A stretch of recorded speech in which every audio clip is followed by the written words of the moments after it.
kesempatan video kali ini kami akan membahas terkait modul ajar kurikulum Merdeka Belajar. Jadi kami akan membedah kurikulum Merdeka Belajar dengan contoh di sini, yaitu modul ajar pada SMP Negeri 4 Raha, mata pelajaran Bahasa Indonesia fase D kelas 7. Oke, jadi kami di sini beranggotakan 4 orang dengan saya Ramadan sebagai ketua kelompok, dengan saya Fibriani, Saya Herlina. dan saya Novita Mutiara Islami. Oke, untuk mengefisienkan waktu langsung saja. Di sini saya akan membagi terkait tugas-tugas dari masing-masing anggota kelompok. Yang pertama untuk saudari Novita Mutiara Islami, di sini dia akan membahas terkait identitas modul. Kemudian untuk saudari Verina akan membahas terkait kompetensi awal dan profil pelajar Pancasila. Kemudian saudari Fitriani akan membahas terkait sarana dan prasarana serta target peserta didik. Dan untuk saya sendiri yaitu terkait model pembelajaran dan pokok materi. Oke, jadi untuk mengefisienkan waktunya, langsung saja kita masuk pada pembahasan pertama, yaitu terkait identitas modul yang akan dibawakan oleh saudari Novita Mutiara Islami. Kepada saudari, saya silakan. Baik, Assalamualaikum warahmatullahi wabarakatuh. Waalaikumsalam warahmatullahi wabarakatuh. Identitas modul berkaitan dengan seorang tenaga pendidik yang merancang dan menyusun sebuah modul ajar. Identitas modul berisi menyusun instansi, tahun penyusunan, jenjang sekolah, mata pelajaran, fase atau kelas, bab 1, pencapaian pembelajaran elemen dan alokasi waktu. Contohnya itu pada modul ajar SMP Negeri 4 Raha, mata pelajaran Bahasa Indonesia fase D kelas 10. Komisi penyusunnya itu Nur Hidayat SPD Organisasi SMP Negeri 4 Raha tahun penyusunan tahun 2022, jenjang sekolah SMP atau MTS, mata pelajaran Bahasa Indonesia fase D bab 1 mas 1, bagian bab 1, jenjang jelajah Nusantara, capaian pembelajaran elemen membaca dan mengirsa. Elemen itu peserta didik mengevaluasi informasi melalui penilaian ketepatan gagasan, pikiran, arahan, pandangan, atau pesan dari pesan teks deskripsi, laporan, narasi, rekon, eksplanasi, eksposisi, dan diskusi dari teks tulis, visual, audiovisual, dengan membandingkan informasi tersebut dengan pengalaman dan pengetahuannya. Peserta didik juga mampu menilai pemilihan diksi kosakata serta cara penyajian data sesuai dengan tipe teks dan tujuan tulisan pada teks fiksi dan informasional secara sederhana. Peserta didik menilai elemen intrinsik seperti alur dan perubahan sikap tokoh dalam teks fiksi. Peserta didik mulai mampu menggunakan sumber informasi lain untuk menilai akurasi informasi pada teks yang sesuai jenjangnya.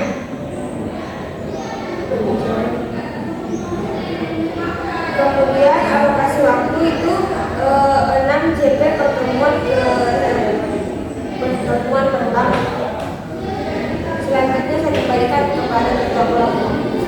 Oke, baik. Terima kasih kepada saudari Novita Mutiara Islami yang telah membahas terkait bagian-bagian dari identitas modul yang dimulai dari penyusun, instansi, tahun penyusunan, jenjang sekolah, mata pelajaran, kemudian fase atau kelas, bab 1, capaian pembelajaran, elemen dan alokasi waktu. Oke, kita lanjut ke materi selanjutnya, yaitu kompetensi awal dan profil pelajar Pancasila yang akan dipaparkan oleh saudari Verina. Kepada saudari Verina, silakan. Baik, terima kasih. Yang pertama itu kompetensi awal. Dalam modul ajar ini juga terdapat informasi kompetensi awal yang dimiliki siswa.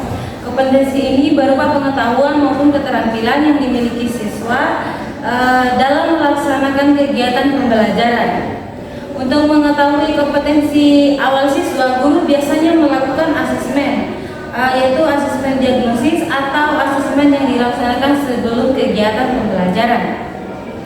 Tujuan dilakukan asesmen diagnostik ini yaitu untuk mengetahui kemampuan awal siswa dan membagikan kelompok belajar sesuai dengan kemampuan yang dimiliki. Hal tersebut membantu guru dalam mengajar sesuai dengan kebutuhan siswa. Tujuan mengetahui kompetisi awal ini juga untuk mengukur hasil dari rancangan modul ajar. Apakah ada kemajuan dalam belajar siswa atau tidak ada perubahan dalam kompetensi awal tersebut. Kompetensi awal ini juga merupakan awal ukuran sebagai dalam modul ajar dirancang. Contohnya itu sebelum melakukan kegiatan pembelajaran dalam modul ini peserta didik mampu menemukan informasi eksplisit pada teks deskripsi dan menyimpulkan melalui kegiatan menjawab pertanyaan dengan tepat. Selanjutnya, peserta didik mampu mengidentifikasi gaya penulis teks deskripsi di media sosial dengan menuliskan kalimat ungkapan yang menyapa pembaca dengan baik.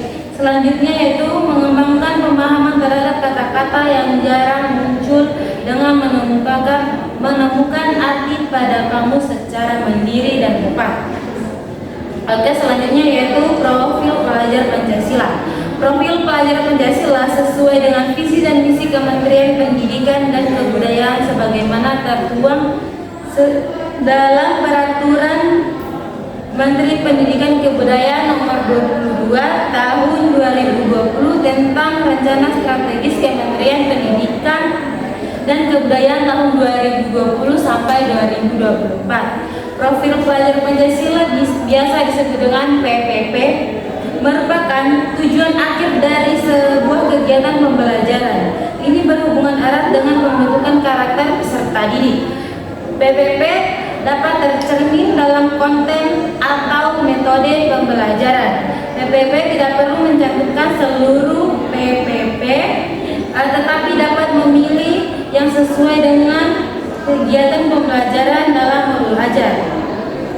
Pelajar Pancasila adalah perwujudan pelajar Indonesia sebagai pelajar panjang hayat yang memiliki kompetensi global dan berperilaku sesuai dengan nilai-nilai Pancasila dengan 6 ciri utama, yaitu beriman, bertakwa kepada Tuhan Yang Maha Esa, berakhlak mulia, berkebinekaan global, bergotong royong, mandiri, bernalar kritis, dan kreatif. Baik, saya akan menjelaskan satu persatu. Yang pertama yaitu beriman kepada Tuhan Yang Maha Esa dan berakhlak mulia. Pelajar Indonesia yang beriman, bertakwa kepada Tuhan Yang Maha Esa dan berakhlak mulia adalah pelajar yang berakhlak dalam hubungannya dengan hubungan Tuhan Yang Maha Esa, memahami ajaran agama dan kepercayaan serta menerapkan pemahaman tersebut dalam kehidupannya sehari-hari. Ada 5 elemen kunci dalam beriman: bertakwa kepada Tuhan Yang Maha Esa dan berakhlak mulia. Yang pertama, akhlak beragama, akhlak pribadi, akhlak kepada manusia, kepada alam, dan kepada bernegara. Selanjutnya, berkebinekaan global. Pelajar Indonesia mempertahankan budaya luhur, lokalitas, dan identitasnya, dan tetapi berpikiran terbuka dan berinteraksi dengan budaya lain, sehingga menimbulkan rasa menghargai dan kemungkinan terbentuknya dengan budaya luhur yang positif dan tidak bertentangan dengan budaya luhur bangsa. Elemen dan kunci kebinekaan global ini meliputi mengenal dan menghargai budaya, kemampuan berkomunikasi intelektual dalam berinteraksi dengan sesama, dan refleksi yang bertanggung jawab terhadap pengalaman dan tanggung jawab dalam kebinekaan. Selanjutnya yaitu bergotong royong. Pelajar Indonesia memiliki kemampuan bergotong royong, yaitu kemampuan untuk melakukan kegiatan secara bersama-sama dan sukarela agar kegiatan yang dikerjakan itu dapat berjalan lancar dan mudah dan ringan. Elemen-elemen dari bergotong royong adalah kolaborasi, kepedulian, dan berbagi. Selanjutnya, mandiri. Pelajar Indonesia merupakan pelajar mandiri, yaitu pelajar yang bertanggung jawab atas proses dan hasil belajarnya.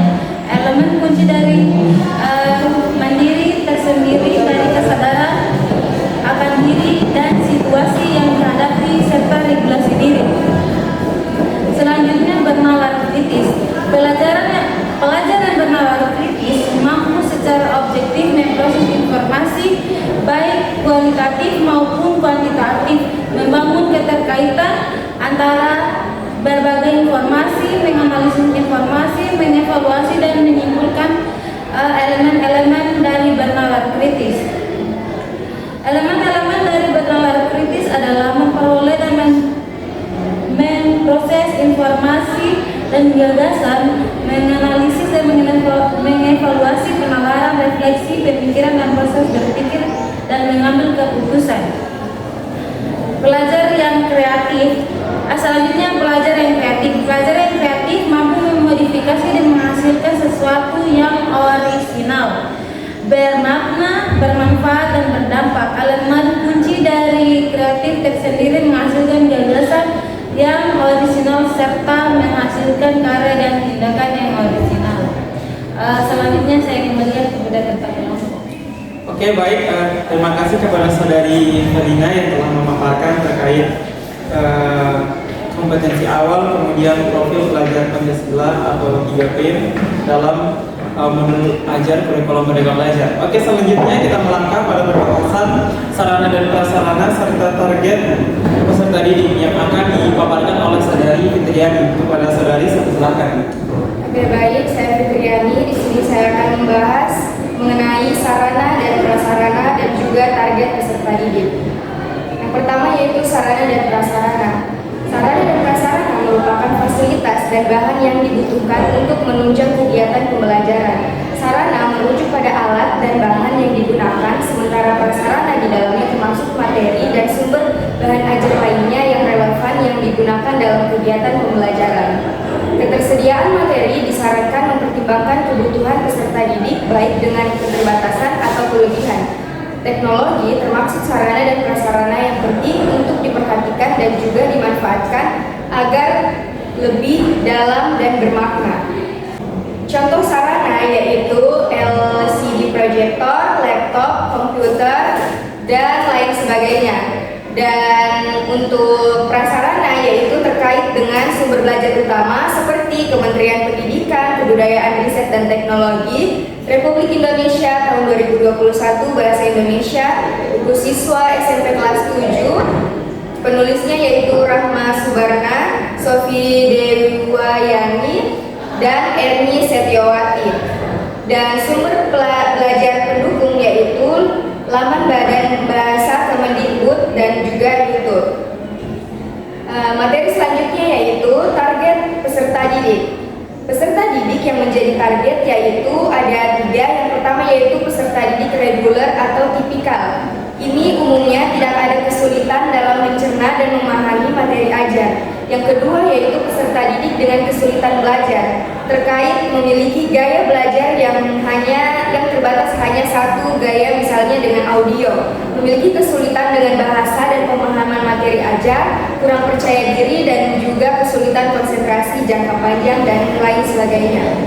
Yang ketiga yaitu peserta didik dengan pencapaian tinggi, mencerna dan memahami dengan cepat, mampu mencapai keterampilan berpikir aras tinggi atau quotes, dan memiliki keterampilan memimpin. Mungkin itu saja materi yang saya bawakan terkait sarana dan prasarana dan target peserta didik. Selanjutnya saya kembalikan kepada Ketua Kelompok.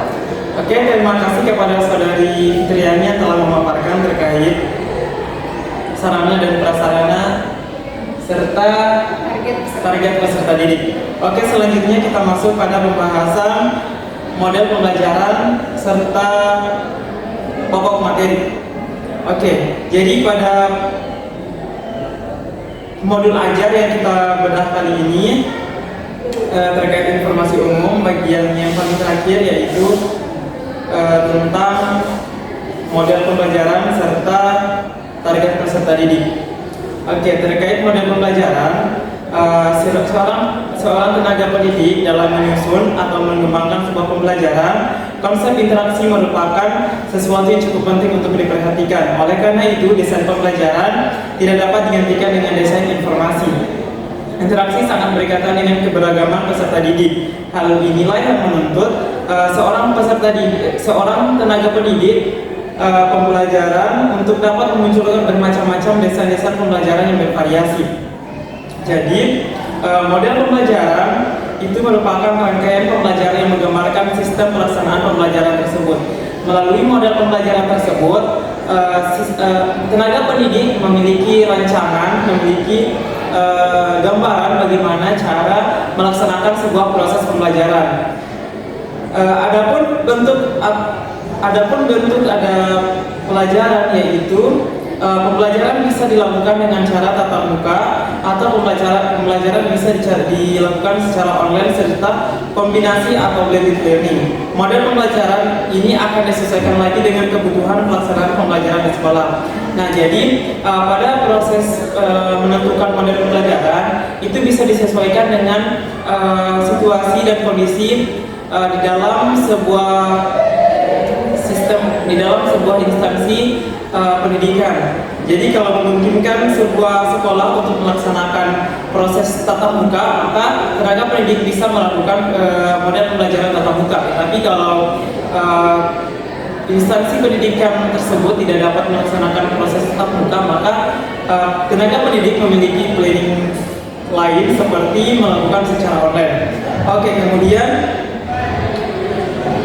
terkait modul ajar yang kita bahas, yang kita bedah kali ini, yaitu modul ajar kurikulum merdeka pada instansi SMP Negeri 4 Raha, di mana seorang tenaga pendidik di sini dengan nama Nur Hidayati terkait dalam model pembelajaran dia melakukan model pembelajaran tatap muka. Kemudian masuk pada pokok materi. Jadi pokok materi itu merupakan materi pembelajaran atau instruksional material, adalah bentuk bahan atau perangkat substansi pembelajaran untuk membantu guru atau instruktur dalam kegiatan belajar mengajar yang disusun secara sistematis dalam rangka memenuhi standar kompetensi yang ditetapkan. Jadi bahan materi, pokok materi itu materi yang akan kita bahas terkait satu kali pertemuan. Jadi misalnya pada pertemuan pertama kita membahas terkait cerita fiksi, kemudian pertemuan berikutnya kita membahas struktur cerita fiksi. Jadi pada modul ajar kita susun secara sistematis, secara berurut dari bab 1 sampai bab terakhir. Jangan kita menyusun itu secara terbalik dan sehingga mengakibatkan pada proses pemberian materi yang kita berikan kepada pelajar itu tidak tersampaikan makna dan tujuannya. Oke, demikian materi dari saya, lebih dan kurangnya mohon dimaafkan. Baik, untuk kesimpulan pada pembuatan video kali ini terkait pembedahan modul ajar kurikulum merdeka mata pelajaran bahasa Indonesia fase D kelas 7, di mana pada identitas umum itu berkaitan dengan siapa penyusun dan instansi mana yang menyusunnya, kemudian bab apa yang dibahas serta waktu dalam pelaksanaan dan capaian pembelajaran serta elemen. Kemudian kompetensi awal berkaitan dengan bagaimana mekanisme guru dalam menentukan proses pembelajaran. Kemudian profil pelajar Pancasila atau 3P, yaitu bagaimana cara tenaga pendidik menanamkan jiwa-jiwa Pancasila kepada pelajar, tentunya kepada pelajar, dimulai dari menciptakan pelajar yang mandiri, kemudian bernalar kritis, serta kreatif. Kemudian sarana dan prasarana di sini berkaitan dengan alat-alat yang digunakan tenaga pendidik dalam menyampaikan sebuah mata pelajaran. Kemudian prasarana ini terkait dengan pembelajaran atau materi-materi yang akan diberikan kepada pelajar. Kemudian target peserta didik yaitu tujuan atau akhir yang didapatkan oleh peserta didik. Contohnya peserta didik dapat mencerna, kemudian memahami serta mengembangkan pelajaran-pelajaran yang telah diberikan oleh tenaga pendidik. Kemudian model pembelajaran ini terkait dengan sistem pelaksanaan, entah dilaksanakan secara tatap muka ataupun secara online. Kemudian materi. Pokok materi yaitu terkait dengan tujuan yang akan kita bahas, tujuan materi yang akan kita bahas pada setiap kali pertemuan. Oke, baik, itulah materi dari kelompok kami terkait dengan pembedahan modul ajar kurikulum Merdeka Belajar. Lebih dan kurangnya mohon dimaafkan. Kami akhiri dengan ucapan wassalamualaikum warahmatullahi wabarakatuh.